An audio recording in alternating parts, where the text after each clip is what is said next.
Have you always been a country music fan, or is this a challenge for you? It's both. Yeah, I have. I grew up in the South. When you grow up in the South, and in Texas, Arkansas, you listen to country music. You just do. I mean, it's not like I grew up in New York City or Los Angeles. So yeah, I was a big country music fan as a kid, and I'm a country music fan now. I've separated myself from it a little bit just because of my job. But when I first started this at KISS, or when I was doing Top 40, I hated the music. I mean, I hated it. I thought it was terrible. And I was like, I can never be on a radio station that's poppy because I was such a rock and country kid at the time. And so I've grown into it, and I love it now. I can't get enough Kesha and Black Eyed Peas, and that's just part of what I like now. Right. But I like country now, so it's a little easier to do something you like when you start than it was when I started here, which I thought I'll never be able to do this. I'm such a sellout. Yeah. And you said that you got some hate mail. Oh, I've a ton. And it's our fault. I mean, I've created the culture with our show of saying what you want to us, when you want to us, and why do you want to say it. And with that comes a lot of people who are 10 feet tall behind a keyboard. And they will say some hateful stuff. People that wish I would die. People wish terrible diseases upon us. I mean, you would read some of the stuff and think, these aren't real humans sending this. And they would never say that to our face. But that comes with the territory and with the culture of us trying to be as open and honest and welcoming all of the honesty back. Sometimes people just take a little too much of a liberty with that. And when you get that hate mail, though, does that drive you, or does that kind of make you question yourself again, that little kid inside of you? I don't think I question myself as much anymore as I do.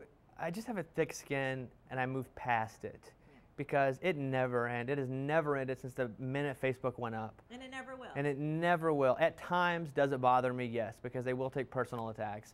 And you really try not to. And for me, it's a little easier than someone like Amy, who will read messages at times and cry. I mean, she still gets very emotional about personal things because I think listeners don't think we're real people. They just hear magical little voices that come through their car, and they can say whatever they want to them, and it will not affect them in any way. And so for me, a lot of the times I can just move past it, and it's harder for other people on the show to do that because our show was created of no one had ever been in radio before, except for myself, and I had never done mornings. But Amy, Lunchbox, Elena, Carlos, all these guys that came on had never done radio. So it's a whole new world to them. Or country radio. Or country, which is where we're going. And they approached me in Nashville about 3 months ago. And I was tricked into going to Nashville. I had no idea why I was going. You're tricked. I was tricked. So our show now has about 20 affiliates. And so we're on everywhere from St. Louis to Wichita to Tulsa. And they said, hey, come to Nashville because all the corporate guys are here for the CMAs. Okay. And I thought, great. I'd never get to see all these guys at once. So I go to Nashville, and I'm like, oh, this is cool. And I've been to Nashville some.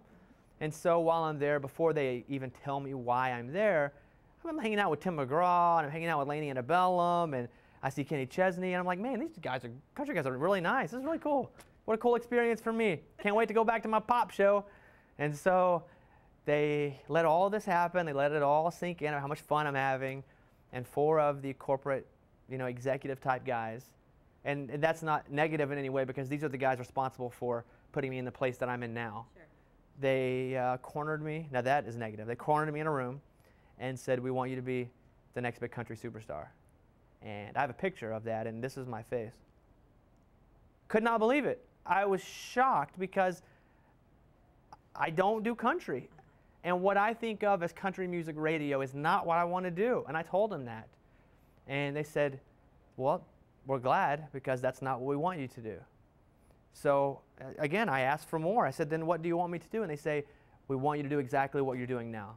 Because of what you do, it doesn't define any sort of format. You guys are just weird and funny, and people relate to you as people more so than they do any kind of music.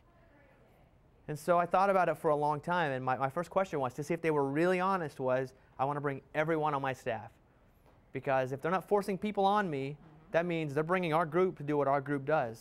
And they said, sure, go for it.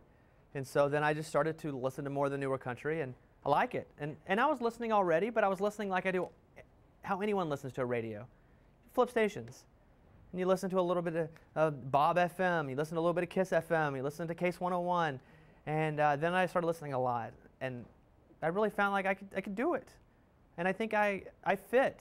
I mean, I'm just a normal person. I think I have good values, and I think hopefully people will like who I am inside of the format.